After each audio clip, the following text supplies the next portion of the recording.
or are they pretenders at the bye week? That's the question me and Raj are going to answer right after this.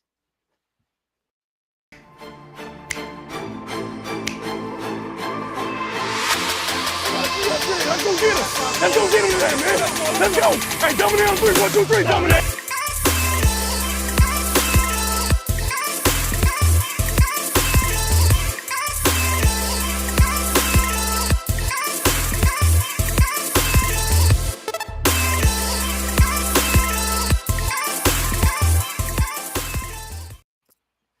What's going on, everybody? Welcome back to another show, and I've got a very special guest today. I've got Raj, who was very thankful to come on short notice and join me today at 5 o'clock Pacific time. Raj, how are you doing, man? I'm good, man. Anytime for you, my boy. You know you're my guy. Anytime you need me to hop on, I'm glad to be here. Talk some Niners. We got the bye week coming up. I'm gonna be done for a couple days. So let's get to it, baby. Yeah, no, definitely. And real quick, I see it in the chat. I don't know if it's true. I haven't checked your channel yet, but somebody said congrats at 5 or 8K. Did you just hit 8K? Yeah, we hit 8K today. We hit the mark. I can't support in the channel. You know, they've been every outlet. We got Instagram, we got YouTube, TikTok. I need to be more consistent, but I'm gonna start a Discord soon. Just want to, keep everybody, man. So yes, thank you. Hey, since you hit 8K, that's great to hear. Congrats on that news. Obviously, definitely deserve it. And going on to some of these other comments real quick. Fernando, thank you for tuning in as always. Christy Marie and Nesdog, thank you for tuning in. Nesdog says real quick, answering our question, on paper, the 49ers are Super Bowl contenders, but let's see how the Niners play the rest of the season. Is that kind of your analysis as well about the question, the overarching question, are the 49ers Super Bowl contenders? Yeah, so my show, are they contenders or pretenders? I think on paper, he's right. On paper, a contending team. But the problem is they're a 4-4 team, so we can't sit here and say they've been an average team right now. Execution, injuries, whatever you want to say, there have been some made mistakes. They've made penalties. They've patience with the talent they have on this team. They should be considered contender. When you see them play today, was probably the best that they can play up to. They are downright on. We saw the addition of Christian McCaffrey, and I think that definitely took them up a notch. Like, this is add to this roster with a bunch of superstars already. Like, you have some of the most highest paid players at each position, all pros at many positions, Nick players. But can they string together enough wins and be consistent enough? They are contenders if they can be consistent. And I think they will be. I think they will get on like last year all over again. Like I didn't think it was going to happen again, but man, oh man, continues to defy the odds. It's crazy. I was sitting there a couple weeks ago going, I don't know, but after a win against the Rams, we're like, I wish it wasn't the bye week because you want to see this team continue that momentum. But that on paper, they're contenders. And if they can be healthy, which after the bye, they're getting a lot of players back to be one of the top teams in the NFC. Because let's be honest, the NFC right now, outside of the Eagles team, I'm not even worried about the Eagles because if you really look at it, they're susceptible to the run, and they played an easy schedule. So that's my overall. I think that's a good take. The 49ers right now can be contenders. And I think the comment that we put up earlier about them being contenders on paper makes sense. They've got the roster for it. You highlighted how the superstars were already there, and then the 49ers added Christian McCaffrey on the offensive side where they have been lacking. Defensively, they've been fine. Offensively, it was where they've been lacking, and now they have the entire talent on it. So to me, that's where I think the 49ers are contenders on paper. But when you look at it, this year they have lost to teams that they shouldn't have lost to and beaten good teams as well. They can beat any team in the NFL, in my opinion, but they can also lose to any team in the NFL, in my opinion. That's the conundrum of the 49ers this year, unfortunately, as it sounds. And we're hoping that the addition of Christian McCaffrey helps bridge the gap to where you don't lose as many games that you should win throughout the season. It is favorable for the 49ers in their second half schedule. It's a couple of teams that we thought would be harder teams this year in terms of to beat aren't as hard, right? They look a little more susceptible. The Tampa Bay Buccaneers currently standing at 3-5 with a weakened offensive line, the worst run game in the NFL. Overall, they haven't looked great, right? The Rams obviously haven't looked like the Rams that they were last year. 49ers already beaten them twice. Some other teams, the Las Vegas Raiders, a team that many hyped up at the beginning of the year, they're standing at 2-5 right now.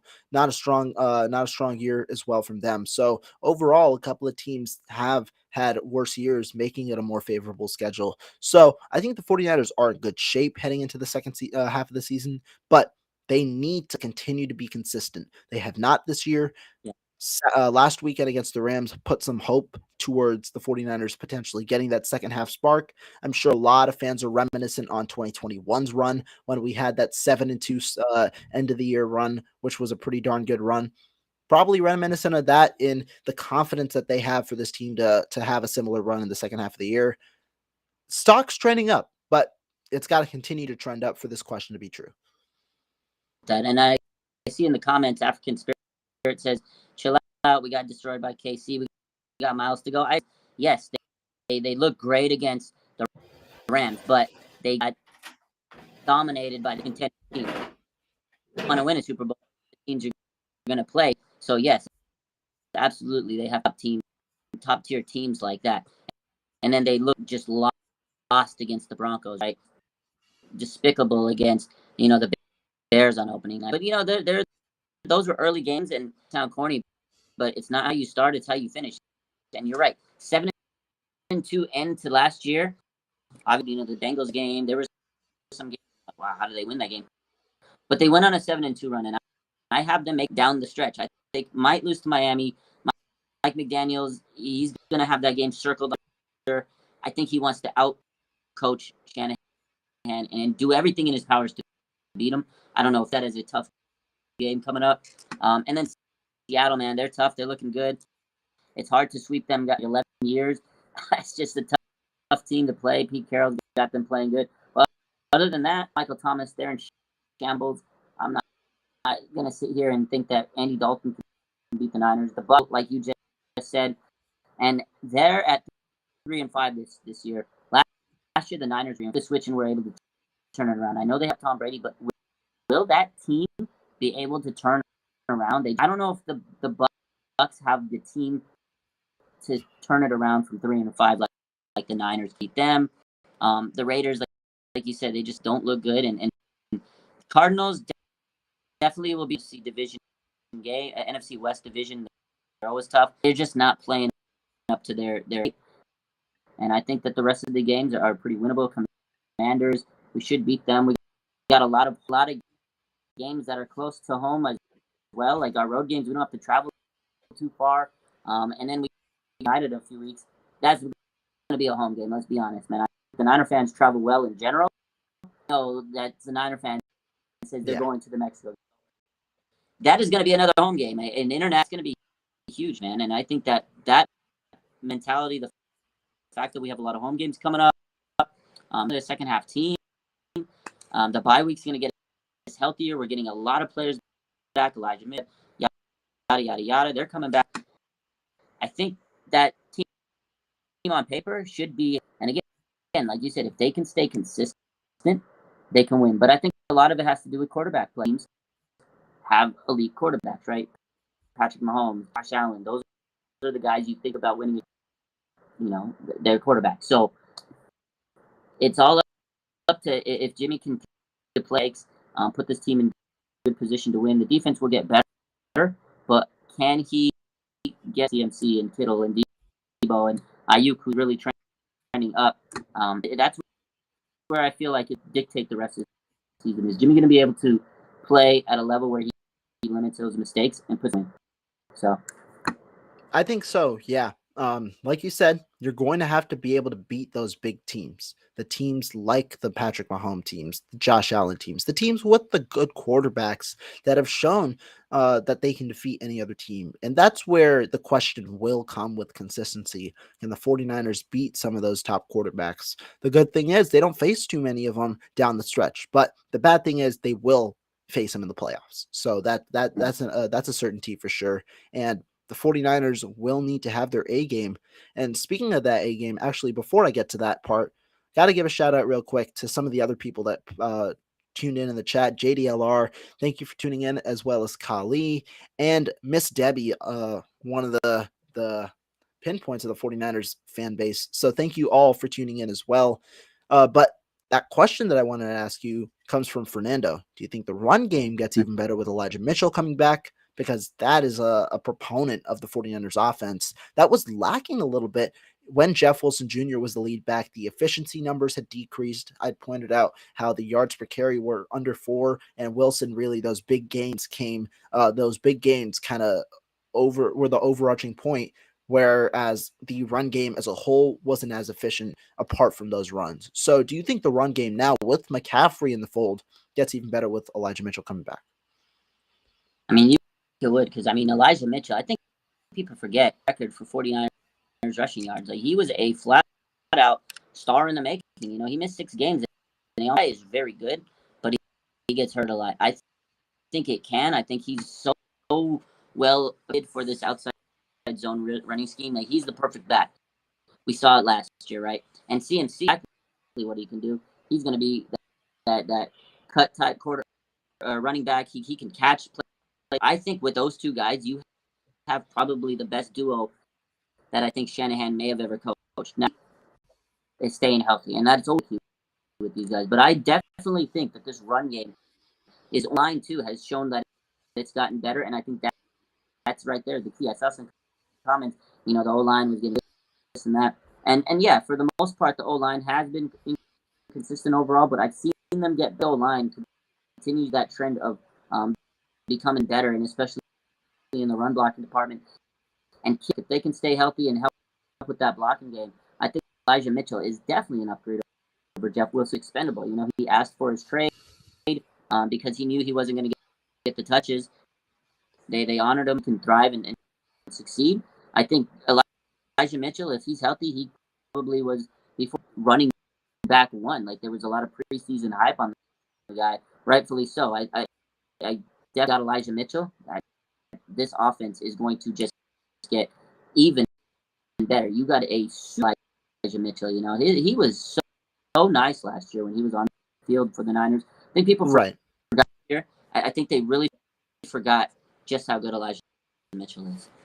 Yeah, no, Elijah Mitchell has been a special running back for the 49ers. I do think Elijah Mitchell improves this 49ers running game, probably not to the magnitude that many believe, just because I don't know what the volume will be for Elijah Mitchell. But in reality, this is going to be the first time in Elijah Mitchell's career where he won't be relied on as a bell cow back. And unfortunately, his health has made it so that he can't really be a bell cow back in his career. He missed 6 games last year, and while he was extremely efficient in the other parts in the 10 games that he played, you don't want a player missing 6 games on a year-to-year basis. Thus far, he has missed every game but week 1, right? And so you do hope that the decreased amount of volume on a consistent basis, especially carry after carry after carry, now decreases with the Christian McCaffrey in the fold. And in a way, because you're able to balance between the two backs, you keep both healthy. So I think the 49ers game does improve. But the main reason, I've spoken with you, Raj, about this before, is you now finally have a 2-back offense. And the 49ers really did well in 2019 when they involved multiple running backs. In 2021, when you look at the overall rushing efficiency numbers, I understand you can look at yards per carry and stuff, but the efficiency for running backs in terms of EPA per play and DVOA has continuously decreased from 2019 to 2020 to 2021 to 2022. It's decreased, and you would expect that it would increase with Elijah Mitchell in there, but no. The 49ers, the numbers show it's better off when you have multiple backs working, and it's also better off when you have 2 backs that can hit both the outside zone and the inside zone. And the 49ers finally have that for the first time since they had Raheem Mostert and Matt Breida and Tevin Coleman in 2019. And that's where I think the 49ers running game is going to improve, because defenses on a regular snap-to-snap basis don't know what kind of run it's going to be. They have to hesitate in that case, and the 49ers work very well off hesitation. And you have the outside zone, you have the outside zone cutback lanes, then you have pure inside zone, the inside zone bounce out to the outside zone. Everything is in your arsenal because of the traits of the two players. That's the biggest thing for me with these running backs. Yeah, 100%. You hit it right on the head. It's like different styles, and now defense aren't going to be able to just stack the box and say, okay, you got a running back, because they could go outside, they could go inside, and that right there is the key. It's like, I think someone said it in the comments, it's like in lightning. You have a guy that can hit you quick up the middle, take that cut, boom. He can hit you quick out on the out, hit that hole.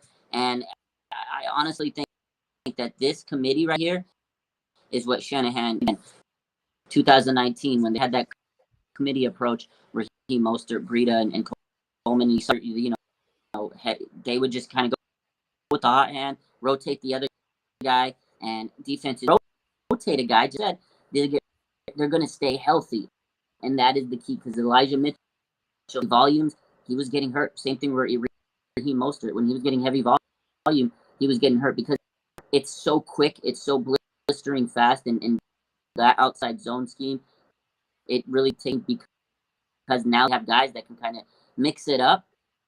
I think it will help them both stay healthy.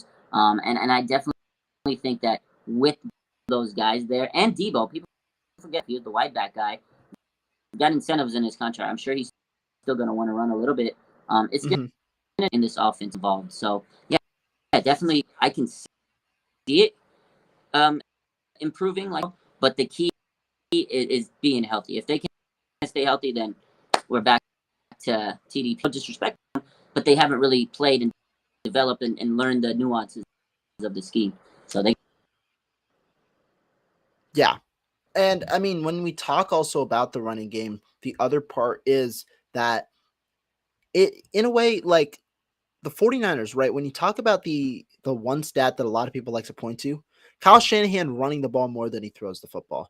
I forget the record, but he has a really good record when that happens, and also has a really good record when the 49ers run the ball 30 plus times. The 49ers like to run the ball 30 plus times in a game. That's their goal. Kyle Shanahan has even indicated at it that number. In a way, I mean, it's not like I want to run and I'm going to run until I hit 30. No, but that's just the general flow. When the general flow of the game dictates that you can run the ball 30 times, that's a good thing for the 49ers. And I think now, because you have more mouths to feed, because the offense isn't one-dimensional, because there's no more Jeff Wilson as the lead back and nobody else there, because you have the outside zone and inside zone capabilities, you have an option for multiple different ways to run the football. I think that that's important, and I think that's going to lead to the 49ers being able to run the ball 30 plus times, and that's where you see CMC's impact getting to the to what it could be, and Mitchell's.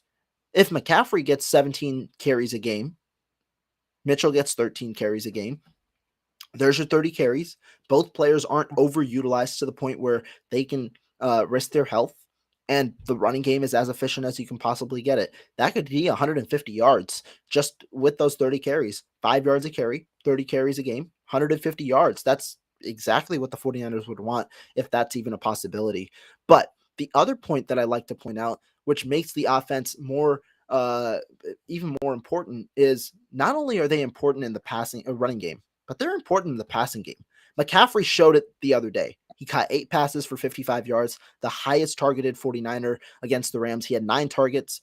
Elijah Mitchell had 19 catches on 20 attempts last year. Pretty darn good in terms of catching the football. And now you have a threat where I know CMC is miles better for sure as a receiver, but you have a threat when Elijah Mitchell's out there on third down as a receiver, and it's not telling the offense that, oh, it's just going to be a run if it's third and short. It can be a magnitude of options, whereas you didn't necessarily have that before without CMC and without Elijah Mitchell. You have threats, and the biggest element of you having threats in the receiving game, Jimmy Garoppolo.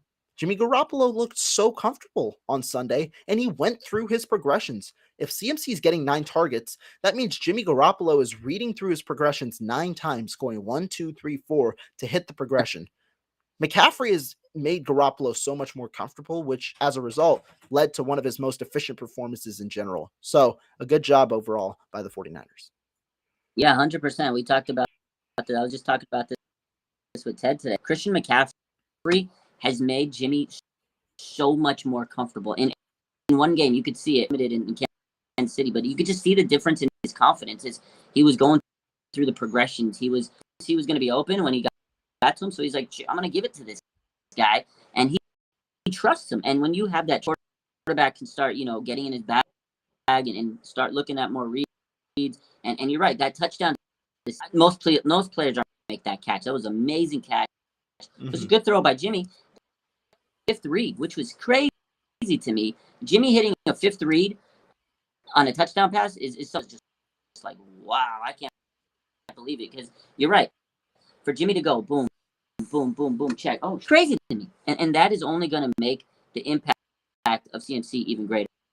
And you're right. Elijah backfield defenses are going to be kind of surprised. And that's what I said about Debo. He could catch out of the receiver threat. They don't even know what Debo can do. And I think teams were stacking it and Debo because they're like, okay, if Debo's here and he's lined up here, it's going to be a run. And they were coming right at him. And he wasn't as MC, which he's a wild card. He can catch it. He can run it. He can even throw it if he needs to, right? I'm like, okay, what's CMC going to do? They're going to say the same thing about Debo. What the heck is Debo going to do? And our efficiency is going to go up because that was something, too, in the beginning of the season. When we lose the games, like 1 for 8, 1 for 9. But if we can convert on third down and move the chains, and then even Juwan Jennings, when he gets back and healthy, it's just going to make this team so much more efficient. And that's how you keep drives going. And when you keep drives going and you can run the ball, you keep teams' offenses on.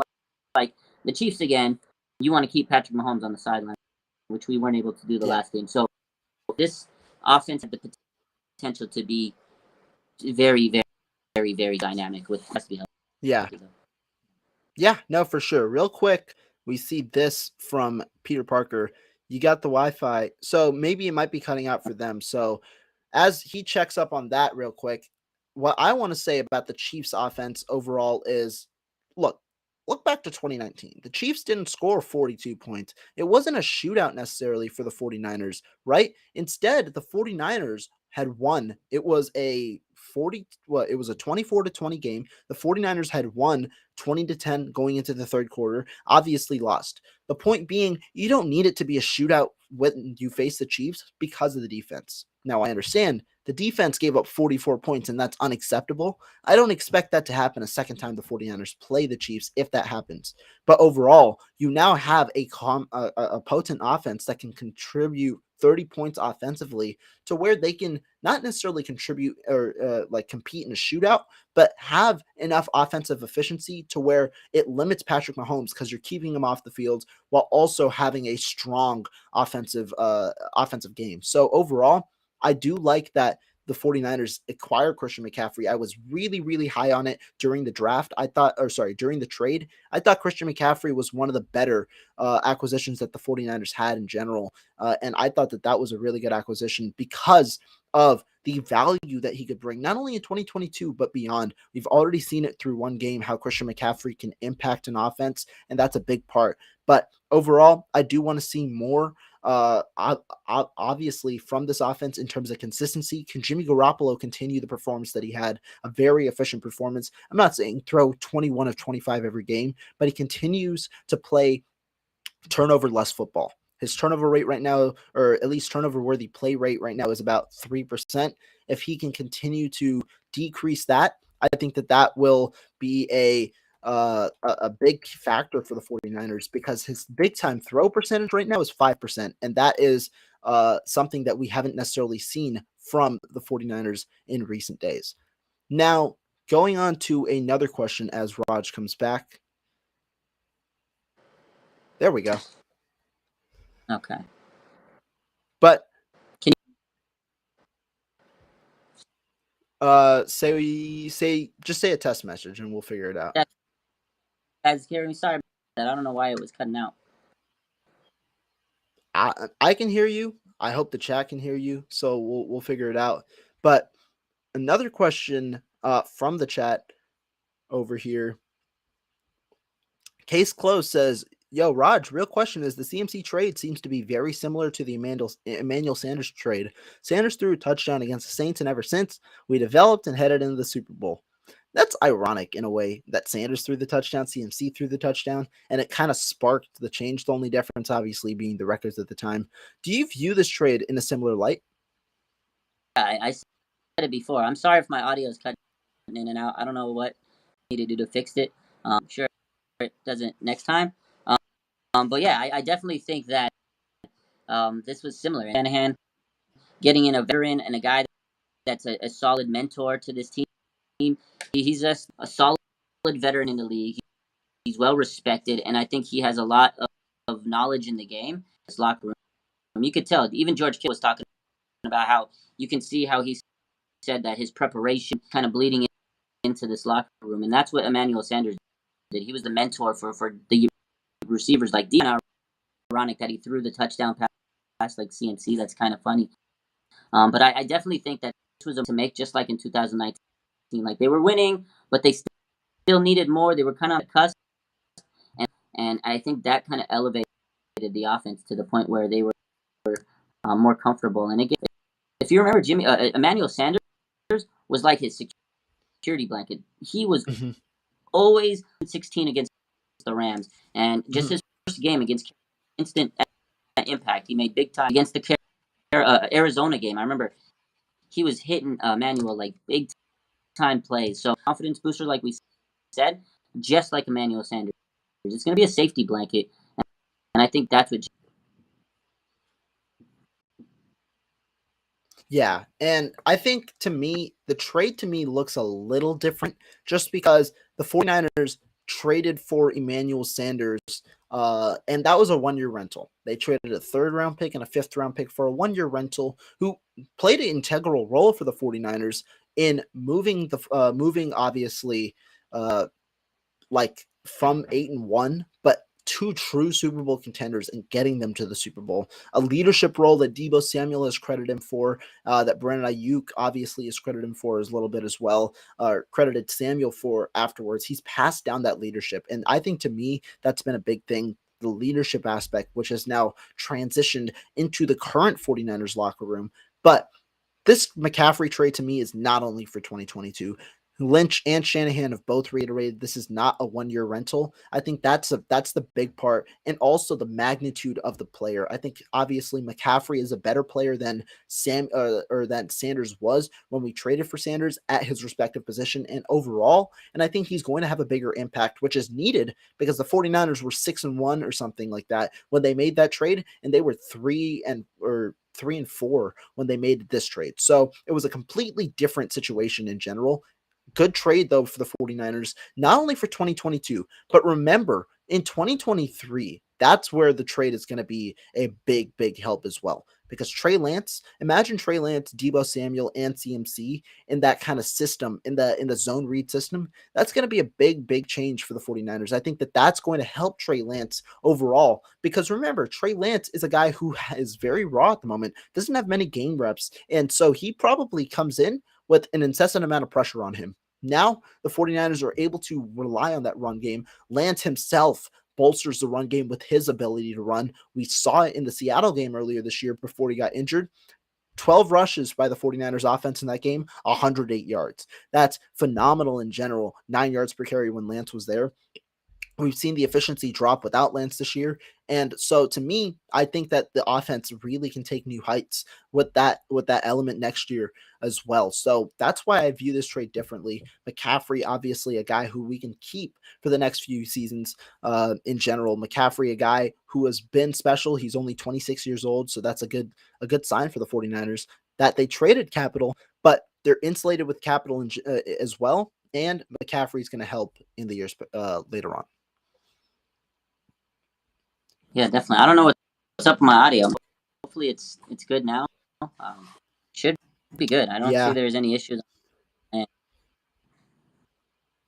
Yeah, I mean the sign says it's fine. I'm not exactly sure. But Worldwide City here says, will the defense step up as well and catch the interception when it counts? This is obviously one that will happen in the moment. Didn't happen last year. Hopefully it does this year. But the good point is that the 49ers did have a solid amount of turnovers. Haven't been a turnover creating team as of late, but did have a solid amount of turnovers created earlier on in the year, which is a big thing. Yeah, something we got to continue to improve on is getting those turnovers. Yeah, let's hope that that they actually catch the interception. That's a good comment. But yeah, I feel like as the second half, they'll be more opportunistic. I think turnovers are just one of those things that will start to happen. And once you start go, I think they'll start dialing them up. And I think the defense is just going to get better as they get healthier. And Aziz coming back. So when you get those type of star players back, it's just going to probably coming back. And when you get more pressure, quarterbacks are going to start throwing off their back foot. And I think it's going to lead to so. Yeah, no, definitely. This comment here from, let me see, let's put it up. Val Ramos, I agree. I think CMC will help Trey to develop even more. I do agree with that statement. I think that he will. I mean, really, any quarterback, a guy like Christian McCaffrey would help. That's why it's perplexing how the Carolina Panthers really weren't able to develop a single quarterback and the amount of trades that they've made for a quarterback over the past few seasons, be it Darnold, be it Baker Mayfield this year, whoever it is. But yeah, I think CMC definitely will help Trey Lance out. And yeah, I mean, I agree with you, PJ. I can't wait to see Trey and McCaffrey together. I This is a good can. this is a good question here. Do you think Jason Verrett comes back after the bye? Oh man, if he does, I don't think he's gonna play a lot. I mean, he's still coming back really safe with the guy. I think he'll go to practice, go through the motions, and feels okay, and there's no soreness. Then I don't see why he can't play. But if he plays, I don't think they're gonna play him a lot into the lineup. But I think he can come back. It really depends on how that knee feels and for the bye. And again, if he plays, it's not gonna be a lot. Yeah, I do agree. I don't know if Verrett's going to come back. I've seen, I think Matt Mayoko said it on a podcast that he doesn't even know if Verrett comes back for the entire year, which would be unfortunate. I think Verrett's really coming back is going to be important for the 49ers if they want to have that Super Bowl aspirations, because the reason why they have lacked in years past was cornerback play. You haven't had stellar cornerback play, forcing you to go into a different scheme, which changes the outlook of your defense. First 5 weeks, this defense was really good. We saw the really how good this defense could be with two lockdown cornerbacks, forcing opposing quarterbacks to really not have many options to throw the football. Now, though, you've got the slot where you can target. You've got the outside opposite of Jimmy Ward. If it's Deommodore Lenoir, Ambry Thomas, whoever it may be on the opposite side, you have those two options who aren't as good as Emmanuel Mosley, unfortunately. And so those are targetable options. And so D'Amico Ryans and his adjustments will either have to send extreme pressure, leaving his guys vulnerable on the back end, or will have to play softer coverage, which lets those 7-8 yard completions every time go by. And that's not a good stance for a defense either. Can the 49ers overcome it? Yes. But will it be much tougher? Yes. So to me, that's where I'm hoping the 49ers can overall be kind of be a better off if Verrett does come back, because it slides Deommodore back to the cornerback spot, the nickel corner spot, where he can be good depth, and it also puts Jimmy Ward at safety where he's most comfortable. Yeah, definitely.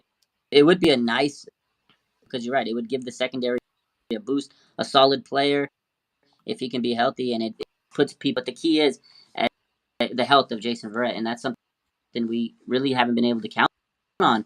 Over out there, how much can they play this guy? You don't want him to regress. So it's kind of like that's where Mayoko was going with it. Is he ever going to be healthy enough to be a significant contributor on that injury risk and the injury health? Because I know Kyle Shanahan said this a few weeks ago in one of the they don't want to rush him, because there was a time when they first brought him back when they first got him. Steelers game, I remember that in first play of the game, he goes and pulls his hamstring and he's out for the rest of the season. So they have to be the guy. I hate to say it, I love the guy, but his whole career has been marred by injury. So it's going to be one of the knee, feeling. And do they trust that they can go out there, put him out there, and as week to week going out there, it's going to be a lot of strain, and his knees have taken a toll. So I really want to see him because I think he made a lot of good points, and if he is playing, time part to help this defense, because they do need secondary. Mosley was such a big. I think he was probably the biggest loss overall. So they do need that secondary help. I don't know if I can guarantee that. Nobody knows if they can guarantee Jason Verrett coming back because he is. Yeah, I do know. Like, I do agree. We don't know what Verrett will look like. It's just you hope that when he comes back, it's the form, at least some shell of his former self, which was so dominant. But that is a question which will be answered after the bye week.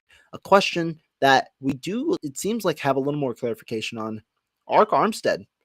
This is something that's true. I agree with Kali here. Do you think that this is true, that we need Armstead back? Oh, 100%. Run defense has been lacking.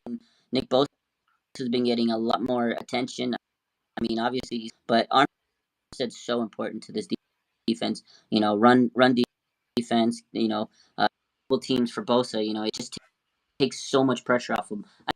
I know Amenahu and Ebby Cam have up, but they're not just generating that extra attention that they need on the defense. They're not been able to get early in the season. I think Armstead's such a key. And like you said, if you can get so much pressure up there, and you don't want them to have to force pressure on a defense, because if then you're going to be exposed on that end. So Armstead is so important in so many ways, and I think that's an area that they have been lacking this year, and that really shows you how much Armstead. I mean, that's easy answer. Yeah, we need Armstead back immediately. Yeah, I agree. I do think that you need Armstead back. Peter Parker asked any word on Armstead or Kinlaw after the bye. I think Ark Armstead is looking a little better. He's facing plantar fasciitis in one of his legs, but he has multiple injuries. He has an ankle injury on top of that on the other leg. He's coming back from multiple injuries, which has been the reason they placed him on IR. And the reason, or not IR, but the reason that they've held him out for so long. Kinlaw, we don't really know if Kinlaw's coming back this year. That's the unfortunate news. Kinlaw likely is going to be injured for the majority of his career just based on how it's happening. It's happening at the same part, and it's just due to the part that he's a big body who's putting a lot of pressure on his legs, and unfortunately, they are susceptible to it. So Kinlaw, if he comes back this year, it'd be a positive for the 49ers for sure. But Armstead, they do need him back for that run defense because him and Givens is much better than whatever options they have right now. And I think that it just provides you a little more in both elements of the pass rush and in run defense, which the 49ers defensive line would clearly need if they don't have top level cornerback play, because you need that defensive line to get there if you're not able to hold up in coverage as well. So to me, I think that Armstead hopefully comes back, and if so, will be a major addition. Kinlaw, yet to see. I don't know if I'd expect him back this year. Chronic knee issues, and he had the ACL surgery this year. I put my money on it. I know they're trying to hopefully he gets back, but there's really no timetable on his return. But I'm not gonna hold my breath. Yeah, no, definitely. One other question real quick here that let me go and find it. Ryan McDonald asks, what's your thoughts on the 49ers signing a cornerback like Sidney Jones, anyone but Josh Norman? I agree with the second half. First half, I don't know if the 49ers will, just because I don't know if Sidney Jones would want to come here. Sidney Jones, obviously released by the Seattle Seahawks after having no trade suitors. Sidney Jones currently, I believe, is just 25 or 26 years old, a pretty solid cornerback from the Seahawks. They released him after signing him to a 1-year, $3.5 million deal, really as a way because they wanted to get their young rookies. He was beat out by Mike Jackson after an injury, and then Kobe Bryant and Tariq Woolen have played well over there in Seattle. Sidney Jones would be a solid addition. What are your thoughts? Would you sign him, or what are you thinking about I that? mean, if absolute cornerback depth and Jason Verrett, they know is not going to come back, it wouldn't hurt them. They definitely need depth. Ambry's kind of struggled overall. He hasn't really taken that second year leap that we expected. Leno corner, Womack, I think right now he's developing where he needs to be. He's playing special teams and he's trying to hurt the team. I think if they brought him in, I think it would help him out in the long run. They need depth and you need a mission, especially if they're going to make a playoff push. Because like we talked about, how effective is Jason Verrett play? I wouldn't mind kicking the tires on it. Yeah, I mean, it depends. I do think the 49ers will likely wait to see how Jason Verrett plays on the field. That's why I also thought they wouldn't trade for a cornerback at first, even though it would have been helpful. And yeah, a cornerback like Sidney Jones, if he wants to come to the 49ers, it wouldn't be a bad signing. Obviously, that's the biggest question because I'd assume a veteran like him on a 1-year deal would probably want the most playing time possible. Don't know if that ends up being San Francisco. Don't know if that goes elsewhere. But would be a good sign if the 49ers could get Sidney Jones should Jason Verrett not be healthy, because that would be a good insurance. Yeah. Moving forward with the comments. Oh, I do want to bring up one thing because I saw it on your Instagram. Kalia Davis, you posted his recovery. Yeah. What are your thoughts on him, really? I didn't even know about this year, but in general. He's definitely, he has potential to be a run stopping defensive lineman that I think they draft of being maybe the next DJ Jones. I really think that's what their intent was. If he can, be healthy and they can develop him, because they got the best D-line coach in the NFL, Chris Kasurk. We know he could be a solid player. Can he be DJ Jones? I don't know, because we don't know how healthy he's going to be, right? That's coming into the season with the ACL. He does look like he's making good strides, but we'll see. The redshirt situation, like Contavious Street, and Contavious Street went through a lot of hell to get back. He was so rusty. Played okay. He never hit that potential that we all thought he was. He was supposed to be a top 2-round pick. He slid because Kalia Davis has talent, but how effective is he going to be after ACL? That's what you really worry. It's talent, and I think their intentions are he's supposed to be the next DJ Jones. I think that it would be, obviously that's his potential, him being DJ Jones. Kalia Davis, obviously a guy who I personally, I liked him a lot coming out of the draft. I thought him and Tariq Castro-Fields were some of our best draft picks in the draft in the 6th round. Davis, obviously from UCF, the reason he fell to the 6th round as potentially being a 3rd or 4th round selection was that ACL injury that would have likely required him to miss a significant portion of the year.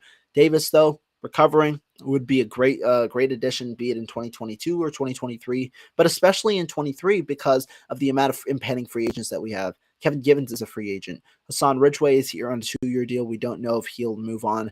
He'll be moved on from at the end of the year. But Givens is a free agent. I believe Omenihu is a free agent. I know Kerry Hyder and players like that are free agents. And all of them could look elsewhere to try and get that payday. And so we don't know if that's going to happen. And in general, if players do move on, you have another guy that can kind of just stay in, and Kalia Davis could be that guy. He'd be a nice addition given his skill set, his athleticism, because he used to play linebacker, believe it or not. Yeah, he's got the talent. He slid because of the ACL, but again, the health is the issue. But you're right, agents coming up, and the Niners want to save some money because they got a guy named Nick Bosa that they need to pay.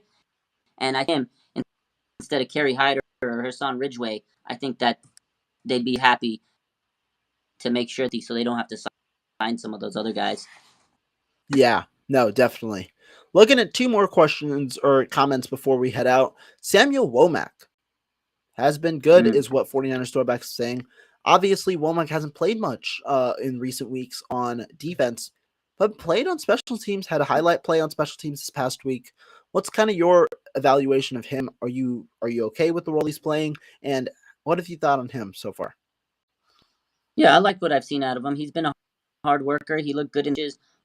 Obviously, he hasn't played a lot in the regular games, but I think and sometimes that's where you're going to develop and build your confidence. You know, when he first came to this team, he was that special teams ace, that gunner.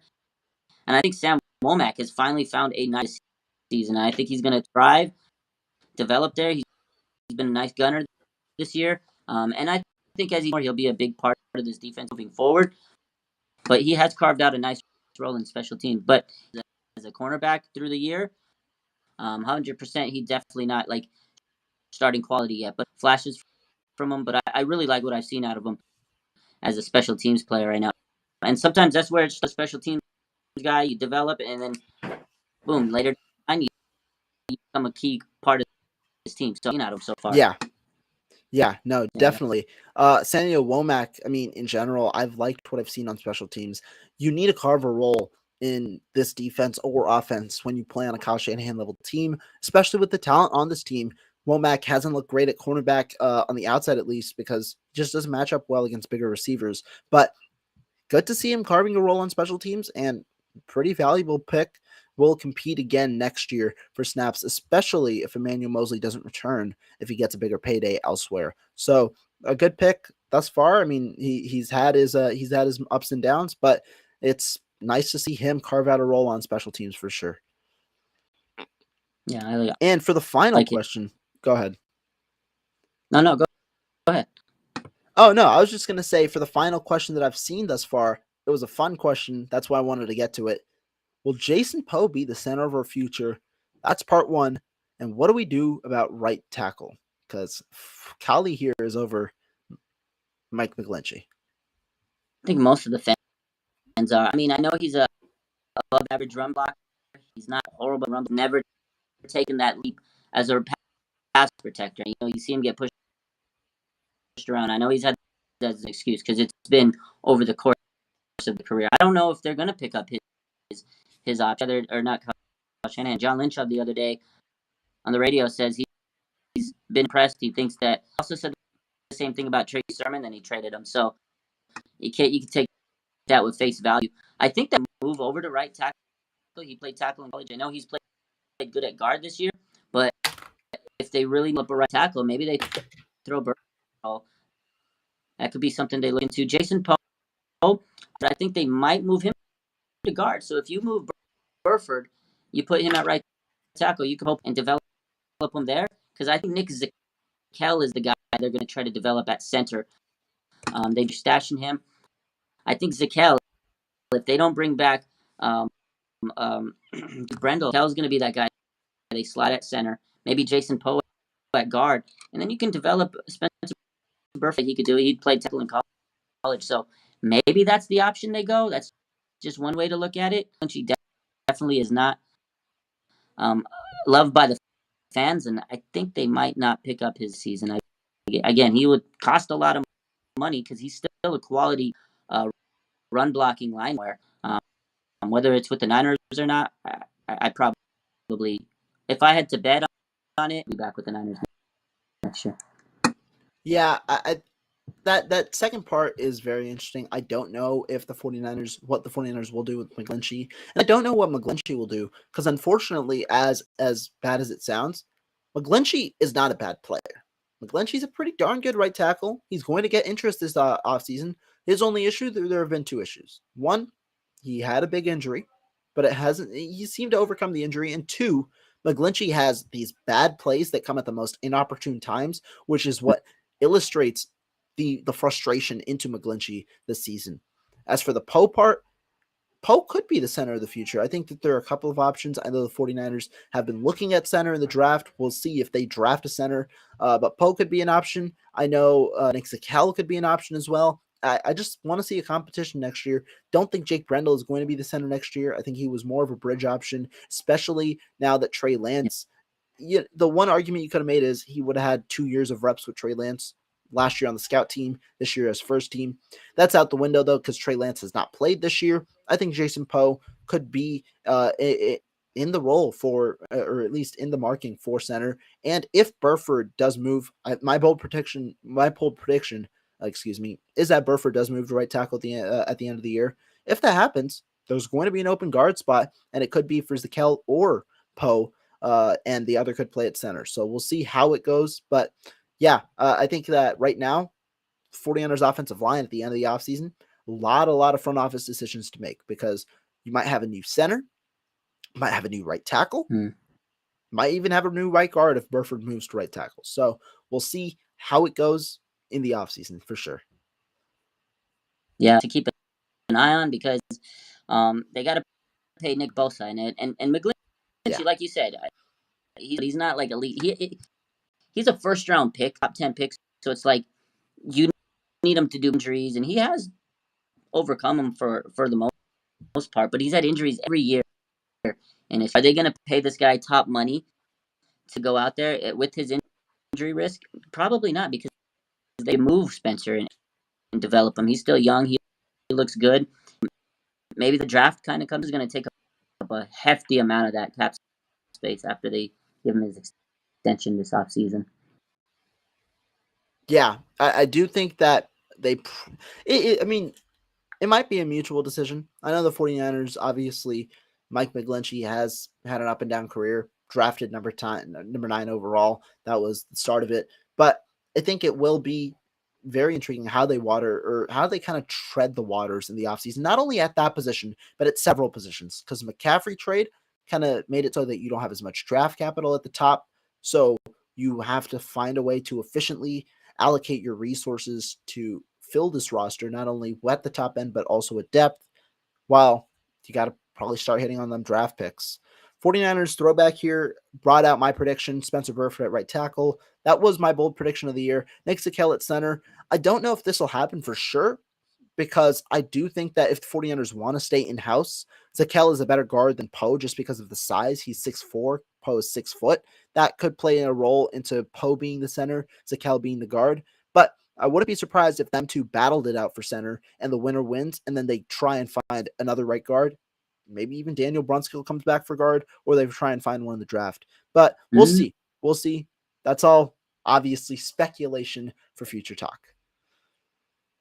So many options you can look at, but it's going to be an interesting offseason. But right now, we're 4-4, and we're looking forward to winning more games. So exactly, that's the perfect way to end today's show. We're 4-4, gonna be looking forward to the remainder of the season. But Raj, I gotta just say thank you for hopping on short notice. Thank you for tuning in. Great show today, and as always, thank the chat for just coming in and giving you guys your opinions. We always appreciate your guys' thoughts and your questions, and always are willing to answer them. You guys can find our links in the description down below. Follow us on Twitter, and make sure you subscribe to each of our channels. Raj recently hit 8K. I'm trying to get to 1K. Would greatly appreciate if you can get me to 1K. Get him to 1K, man. Give my boy Rohan to 1K. Let's get him up there. Yeah. But thank you guys so much, and we'll catch you guys next time. Have a good week. Take care, man.